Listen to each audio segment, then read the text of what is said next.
July 2nd, 1937. Somewhere above the endless blue of the Pacific Ocean, a silver twin-engine aircraft is circling, searching for an island that isn't there. In the cockpit sits a woman known to all of America. Her voice, tight with strain, goes out across the airwaves. "We must be on you, but cannot see you. Fuel is running low." And then, minutes later, the radio goes silent. Forever. Amelia Earhart, the most famous aviator on the planet, vanishes along with her navigator and leaves nothing behind. No wreckage, no body, no answer. For almost 90 years, this has remained one of the greatest unsolved mysteries of the 20th century. But today, something has changed. A new forensic analysis claims that bones found long ago on a distant island match Amelia Earhart more closely than they match 99% of all human beings. And right now, as you watch this, an expedition is sailing toward that island, one that could finally close this case. To understand how science got this close, we have to go back to the beginning, to a woman who refused to accept the word impossible. By 1937, Amelia Earhart was not merely a pilot. She was a symbol. The first woman to fly solo across the Atlantic, the holder of dozens of records. Her face looked out from magazine covers, her name sold fashion, her words were quoted as the creed of an entire generation. But one summit remained unclaimed, a flight around the world along the equator, the longest possible route around the Earth. Nobody had ever done it, and Amelia decided that she would be the one. Her machine was a Lockheed Model 10E Electra, a gleaming all-metal aircraft packed with the most advanced equipment of its day. Part of the funding came from Purdue University.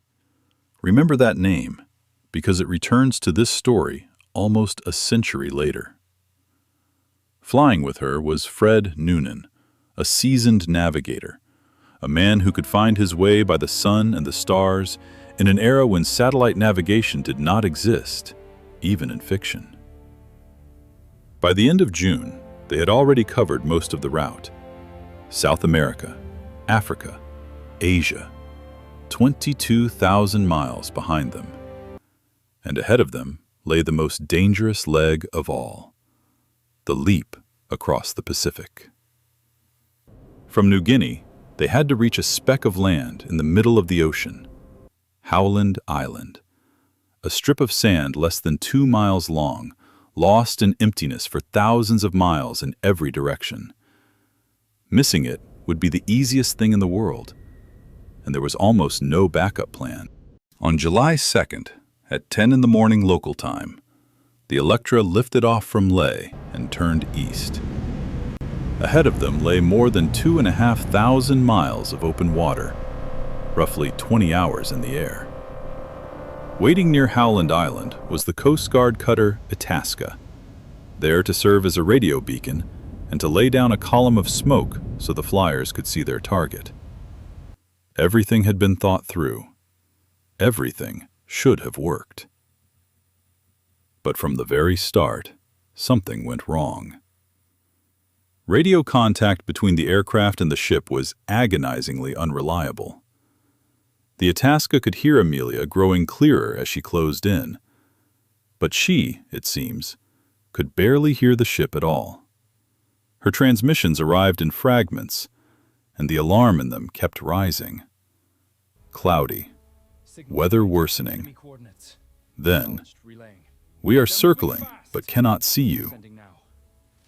The radio men aboard the Itasca strained at every word, answering desperately, and their voices went out into nothing.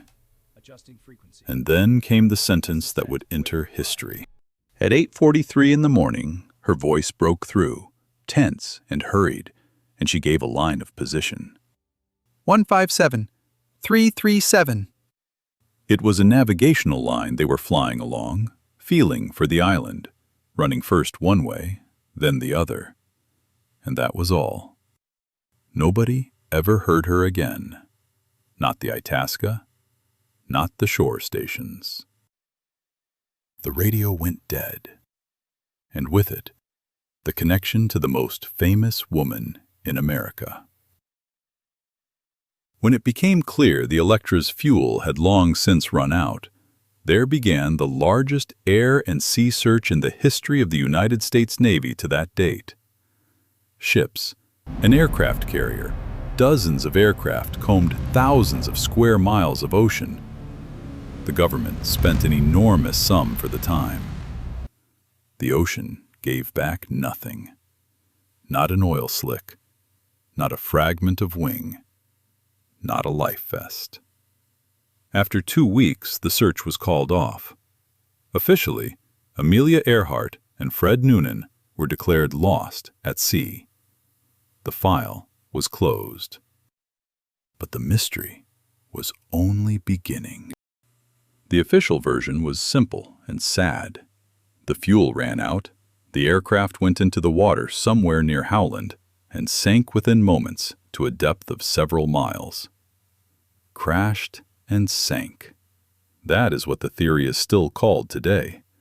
It is logical, it is plausible, and it is entirely unproven. Because in 90 years, nothing whatsoever has been found on the seabed near Howland. It was precisely that vacuum that bred a dozen rival theories, each bolder than the last. There was the version in which Earhart fell into Japanese hands, her aircraft supposedly landing in the Japanese-controlled Marshall Islands and Amelia dying in captivity. There was a wilder theory still, that she secretly returned to the United States and lived out her life under another name. These stories circulated in newspapers and books for decades, gathering rumor as they went. But out of all that noise, one version gradually separated itself. Far more sober, backed by physical evidence, and for that reason, genuinely disturbing. The version in which Amelia Earhart did not drown, in which she made it, and in which she died not in the water, but on the sand of an uninhabited island, slowly, as a castaway. The island is called Nikumaroro. In 1937, it went by another name, Gardner Island, a tiny coral atoll in the Phoenix Group, overgrown with thorn scrub, without a source of fresh water, baking under the equatorial sun. And here is what matters. It lies almost exactly on that same navigational line, 157-337, the line Amelia named in her final transmission. If, failing to find Howland, they turned along that line to the southeast looking for any land at all, it would have led them straight to Nikumaroro. And that is not the only thread. In the first days after the disappearance, radio stations across the Pacific and even amateurs in America picked up strange distress signals. Fragments. A woman's voice. They were never officially confirmed, and many were dismissed as hoaxes. But when researchers decades later mapped the directions the most credible of those signals had come from, the lines crossed in a single region. And that region was uncomfortably close to Nikumaroro. If those signals were real, they meant something terrible. The aircraft was still standing on solid ground for days after it came down, because the radio could only work with an engine running, and an engine could only run on land. Which means someone was alive. Someone was calling for help, and nobody came. There is another detail that went unmentioned for a long time. A week after the disappearance, aircraft from the carrier taking part in the search flew over Gardner Island. The pilots later reported seeing signs of recent habitation, but the island was recorded as uninhabited, so the airmen assumed locals must be living there. They did not descend. They flew on. If Amelia was down there, waving at them, she watched her only chance of rescue dissolve into the sky. The most powerful piece of evidence surfaced 3 years later, in 1940. By then, the British were attempting to establish a settlement on the island, and a colonial administrator named Gerald Gallagher came upon human remains. A partial skeleton, a skull, and beside them, objects that chill the blood if you remember who was being looked for. Part of a woman's shoe, a box for a navigator's sextant, and fragments of a bottle. Charles Gallagher, who knew about the missing aviator, immediately suspected he had found her. He wrote to his superiors about it. The bones were shipped thousands of miles to Fiji for examination, and in 1941, a doctor named Hoodless examined them, measured them, and delivered his verdict. The remains belonged to a man. And that was the end of it. If male, then not Earhart. The bones were set aside, then moved, and then simply lost. They disappeared from storage and have never been found since. A dead end, sealed shut 80 years ago. But this is exactly where our story turns, because that 1941 verdict may have been the single greatest error in the entire case. The puzzle was taken up by an organization called Tiger, the International Group for Historic Aircraft Recovery. Its researchers mounted expedition after expedition to Nikumaroro for decades, combing the island meter by meter. And what they kept finding assembled itself into a grim but coherent picture. The remains of a campfire, the bones of small fish and birds and clamshells, the leavings of someone trying to stay alive, fragments of glass from a cosmetic jar of the type used in the 1930s for freckle cream. And Amelia, famously, was self-conscious about her freckles. A piece of a fastener, slivers of plexiglass the same thickness as the Electra's windows. Even an aluminum panel whose origin experts argue about to this day. No single one of these finds proves anything on its own, but together they sketch the portrait of a person who survived the landing, found themselves alone on a scorched island, and fought day after day to stay alive, until they lost. And now we come to the heart of it, to the reason a story almost a century old is back in the headlines, because science had not forgotten those lost bones. The remains themselves are long gone, but the records survived. The very measurements Dr. Hoodless took in 1941, the length of each bone carefully written down on paper, and those numbers still exist. In our own time, they were taken up by one of America's leading forensic anthropologists, Professor Richard Jantz. He had what a doctor in the 1940s could never have: computational methods and vast databases of human skeletons accumulated over decades. Jantz entered the old measurements into specialized forensic anthropology software and recalculated them from scratch to 21st century standards. The result overturned everything. First, the modern analysis indicated the bones most likely belonged to a woman, not a man. The methods of the 1940s were crude and frequently failed in exactly this way, recording a tall, large-framed woman as male. And Amelia was taller than the average woman of her era. And second, and this is the crucial part, Jantz compared the bone proportions against what Earhart's own bones should have been. He reconstructed her height and build from photographs, from the measurements of her clothing, from the details on her identification documents, and the conclusion was staggering. The bones from Nikumaroro resembled Amelia Earhart more closely than they resembled 99% of the people in the entire reference sample. In other words, the chance that this is coincidence is vanishingly small. Sit with that for a moment. Remains found on an island lying precisely on the line of her final transmission. Beside them, a woman's shoe, a navigator's instrument case, a jar of the cream she used, and bones whose proportions are very nearly hers. Each piece of evidence, taken alone, is a coincidence. But how many coincidences have to converge on a single point before we are willing to call it proof? And yet, one gap remains that this analysis cannot bridge. The bones are assessed as very similar, not confirmed. The only thing that could settle it beyond argument is DNA. Compare genetic material from the bones against living relatives of Earhart on the maternal line, and no doubt would survive at all.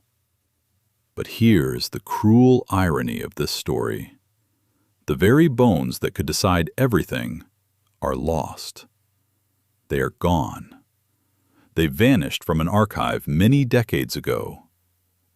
And so the key to the mystery no longer lies in measurements on old paper.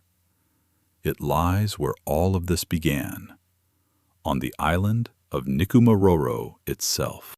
Which is exactly why the case came alive again. In the year 2020, an American Navy veteran studying satellite imagery of the island noticed a strange object in the lagoon. An anomaly. Something whose shape and dimensions were suspiciously like an aircraft fuselage, half buried in sand and coral. It was nicknamed the Taraya object. Specialists who examined the imagery noted that its dimensions correspond to those of Amelia Earhart's Lockheed Electra. What if the aircraft has been lying there the entire time, in the shallow lagoon, dragged in by the tide after coming down on the reef? What if the answer is literally visible from space? And that is when the search became serious. Purdue University joined the effort, the same institution that almost 90 years ago helped buy Amelia her aircraft. The circle closed. The place that sent her on that fateful flight is now equipping the expedition to bring her home. A research team is preparing the crossing to Nikumaroro, 1,200 nautical miles of open ocean from the Marshall Islands. Several days at sea to reach that lagoon at last and examine the mysterious object with their own eyes and their own instruments. The first attempt had to be postponed over permit problems, but the expedition was never canceled, only delayed until the window was right. It is worth being honest. Not every scientist agrees. Skeptics note the Taraya object has been inspected before without anything conclusive, and that crashed and sank near Howland remains the simplest explanation. Science withholds its verdict until it sees proof, and that is exactly as it should be. But imagine the expedition reaches its target. Divers clear the sand from the object in the lagoon, and if an aluminium flank appears beneath the coral, with the Electra's registration still legible, then a 90-year mystery collapses in a single instant. Then we finally learn the truth, that Amelia Earhart did not vanish into the emptiness of the ocean, that she made it, that she landed and fought and waited for help that never came. She once said, "The hardest thing is the decision to act. The rest is tenacity." Almost a century later, other people are showing that tenacity for her, crossing an ocean to bring her home. And perhaps, very soon, we will finally be able to tell her, "You have been found." So what do you think? Did Amelia die on that island? Or does her plane still lie near Howland? Tell us in the comments. Like and subscribe. We will follow the expedition and tell you exactly what it finds.